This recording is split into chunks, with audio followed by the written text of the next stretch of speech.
delicious day here in the Let's Make Food from Food kitchen, and today we're making cinnamon rolls. By today, I mean today to eat them tomorrow, because for my method, I make them the day before and I let them slow rise in the fridge overnight. That way, when I get up, all I have to do is bake them, because I like fresh, hot cinnamon rolls in the morning, but I don't like getting up at 6 a.m. to make that happen. So here's what I do. Just take your regular cinnamon roll recipe. I am going to put in, this is warm milk, you should have it about room temperature, and pour it in your mixer. If you don't have a mixer, you can do this by hand, and that's perfectly fine to do. I have 3 tablespoons softened butter, and we're gonna put that in there. 1 large egg, room temperature. These are my favorite farmer's market eggs. The last couple times I've gone to the market, I've missed him. He's sold out by the time I get there, so I went early today.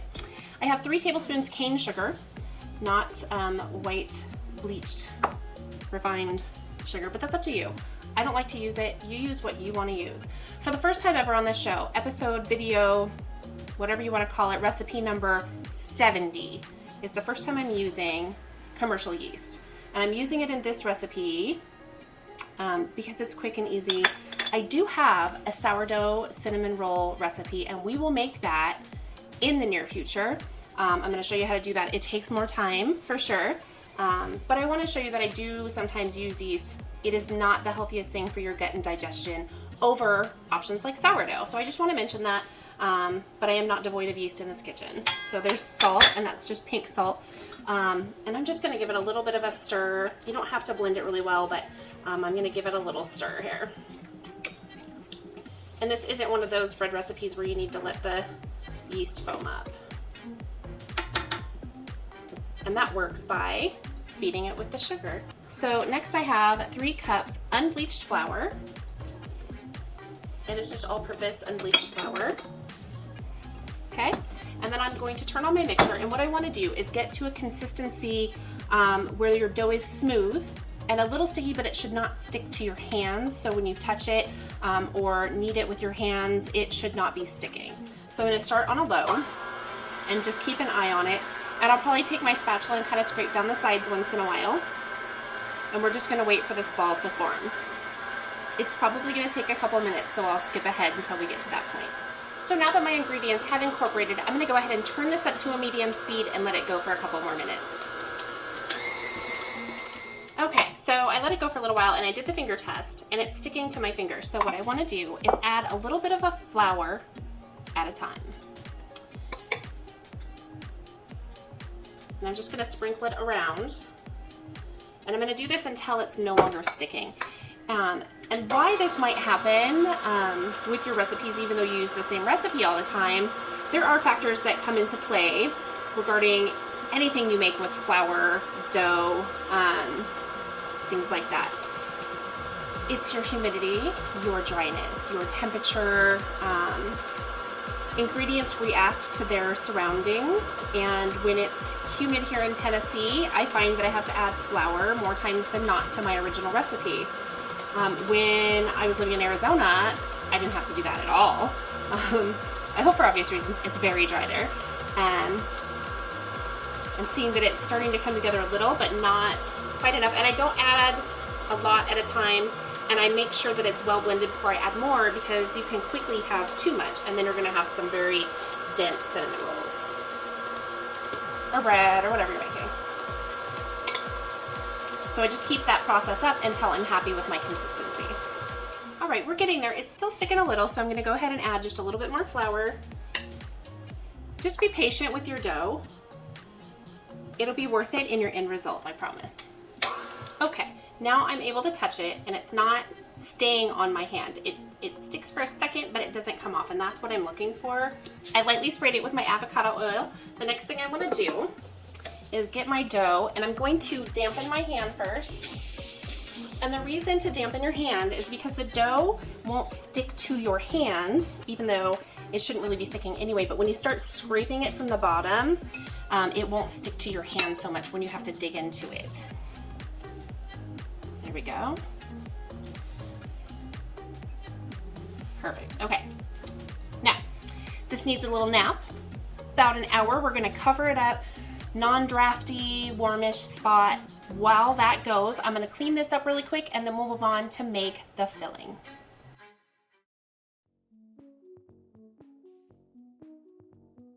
All right, my timer's been going. I set it for 1 hour. I cleaned up a little bit of my mess and now I'm ready to make part of the filling. My butter's melted. It's a little too soon, but that's okay. I can always soften it back up. I have 1 cup of light brown sugar and 2 tablespoons of cinnamon. And I'm just going to whisk it together until that I see it is well combined. Did you know that if you take one of those large marshmallows and put it in your bag of brown sugar, it helps prevent it from getting hard, like get that solid block that you end up with after you open your brown sugar? Yeah, the marshmallow will absorb the moisture for you. Do you have any tips on keeping your brown sugar from getting hard and clumpy? Let us know what it is down below in the comments. This is prepared and ready to go. So when this hour is up, I'm going to roll it out and start working on the filling. Next, you'll need a 9x13 baking pan, lightly greased.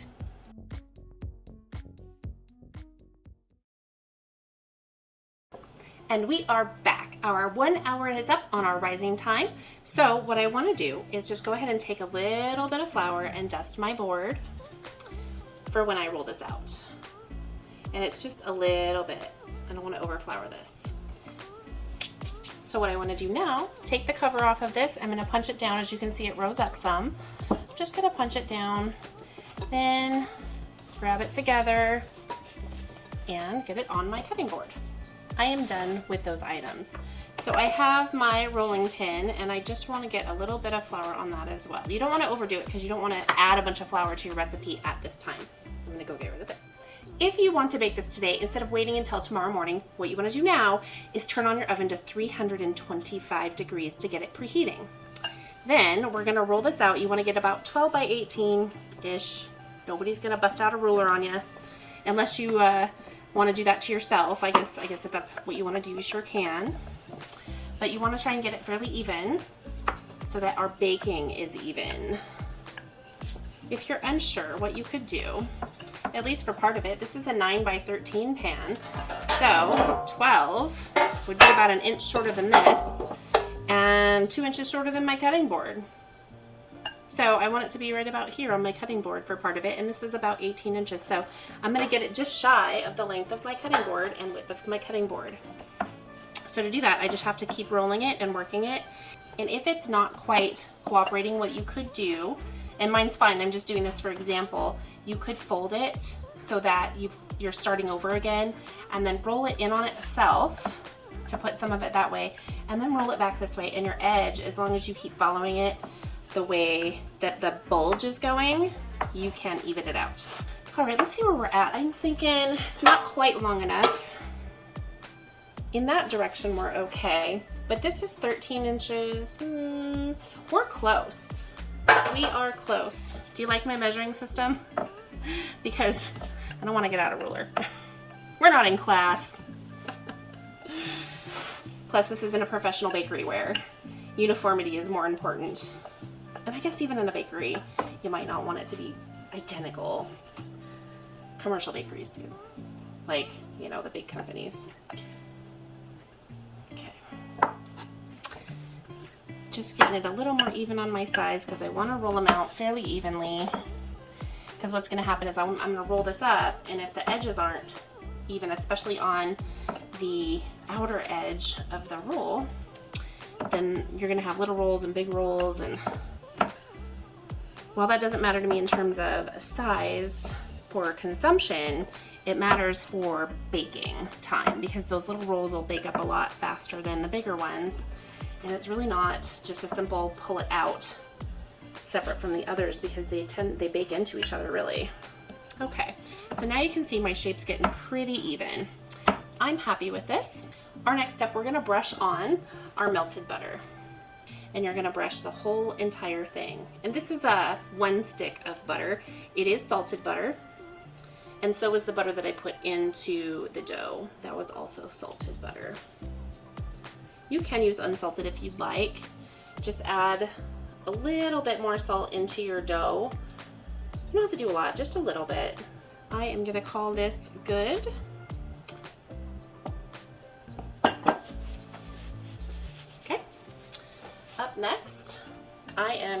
going to use my hand and sprinkle this on in there.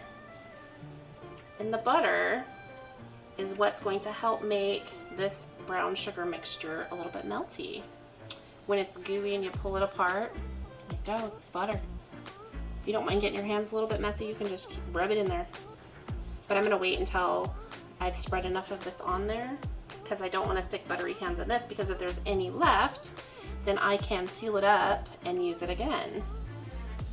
Add it to another batch or to another recipe, maybe some baked apples. Not saying that's coming up. You should have out a sharp knife or a bench knife, something to cut your cinnamon rolls with. Okay, the next step, I'm gonna do it towards you. Usually I would roll it towards me, but you're just going to start rolling it. And you wanna roll this up the length of it, not the short side, the long side, so your 18-inch side, and try and roll it fairly evenly. Just a little bit at a time.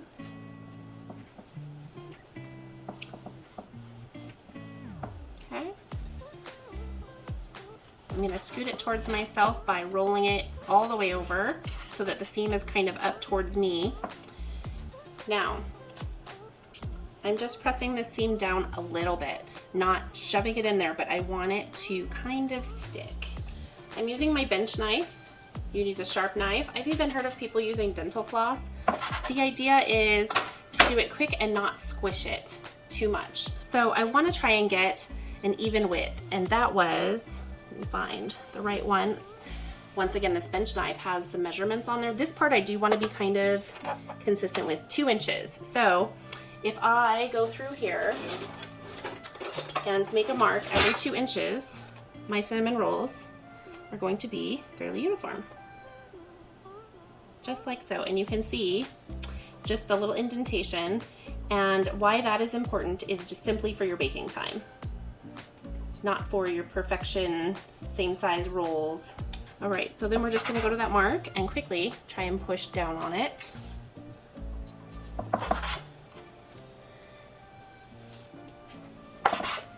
And something else you can do if you wanted to make smaller ones, you could just do them at 1-inch intervals.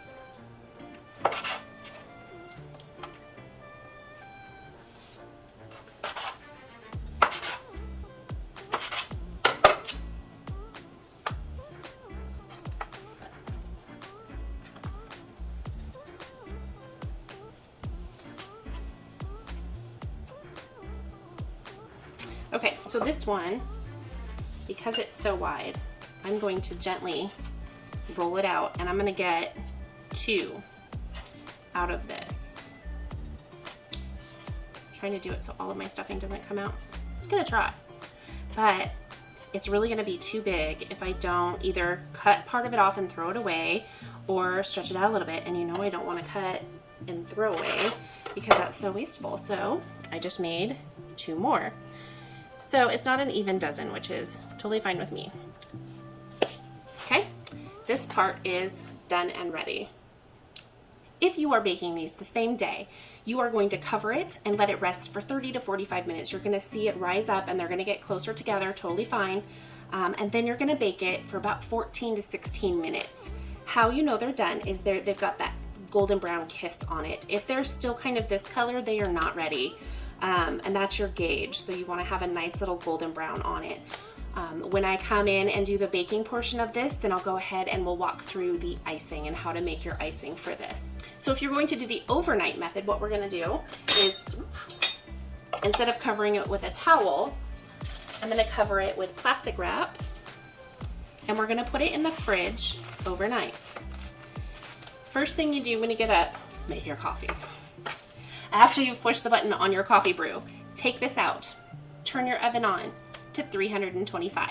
You're gonna let this warm up a little bit while you sip your coffee, and then same thing. You're gonna bake it 14, maybe 20 minutes because they're still gonna be a little cold. Just keep an eye on them. Again, you want them to be golden brown, but if you let them come up to room temperature, they are going to bake more evenly. So those are my little tidbits on the next step, because your preparation for how you handle this and do the next part, you should know all the information ahead of time. So here we go. I'm putting this in the fridge and I will see you in the morning with some coffee.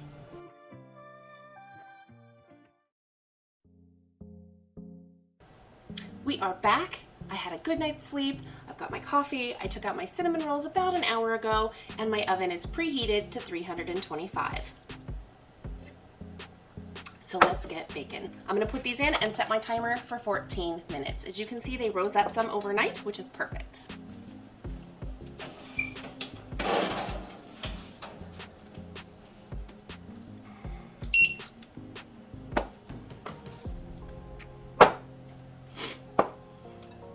Up next, I'm going to make the icing. So I have a generous 2 cups of powdered sugar. I have my house-made vanilla extract, and I'll put the link for that down below in the description. And on top of my oven, I am keeping warm some butter and some milk. So let's go ahead and just put everything together. The first thing I'm gonna do is just stick this right on in there. And then I'm gonna grab my warmer ingredients and I'll be right back. That didn't take long. Okay, I just want to drizzle my milk in here. That's 4 tablespoons. Room temperature is good. I took this out of the fridge a little bit later, so that's why I started warming it up. And then I have 2 tablespoons of melted butter, and I do want to get this scraped in there. Okay. Next, I want to take 1 tablespoon of our vanilla extract. And today I'm using the bourbon vanilla extract. That one has the flavor you're probably most used to if you've been buying store-bought vanilla extract. I also have, if you haven't been watching, I have a rum vanilla extract and a vodka vanilla extract. And the reason I have so many different options is because the flavor varies dependent on the liquor that you use to make it. Vodka is going to be the most true vanilla. Bourbon's going to be probably what you're most used to. Next up, we're just going to whisk this together, and we want a consistency that will kind of drizzle. So not too thin, but we also don't want a very thick paste. We want it to drizzle onto our cinnamon rolls. It's gonna be delicious. And it happens pretty quickly. It does not take long to make this. And you just wanna make sure that you're scraping the sides and the bottom of the bowl to kind of get that little bit of powdered sugar mixed in. And just kind of look and make sure that there aren't any lumps in there. No clumps, no lumps, just nice and smooth. This is nice and perfectly drizzly. So I'm gonna set this aside. When my timer's up, I'm gonna check on my cinnamon rolls. Remember, we're looking for the tops of them to be a nice kissed golden brown. Once that's ready, we'll pull them out, we'll let them cool some. I'm gonna transfer them over to a platter, and then we'll drizzle on top and give it a taste.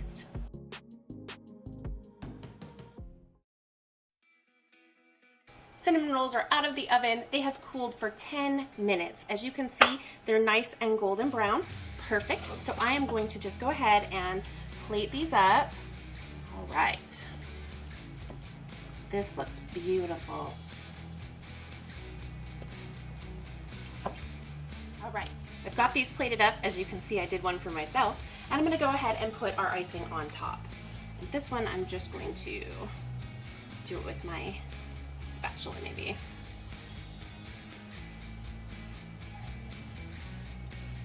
Beautiful.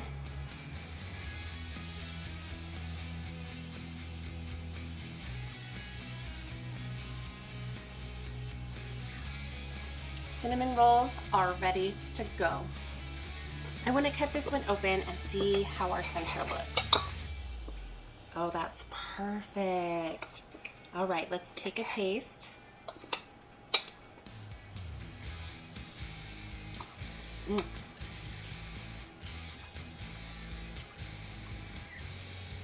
So yummy.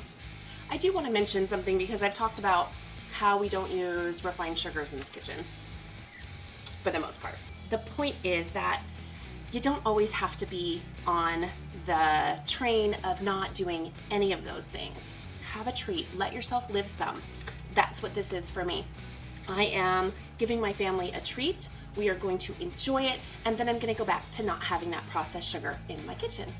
I wanna give a quick shout out to Josh, Callie, Tammy, and Dawn up in Springfield, Tennessee. I know you're watching my show, and I really appreciate the comments that you've said to me. I hope you have a great day. From my kitchen to yours, let's make food from food. That's one boy puppy.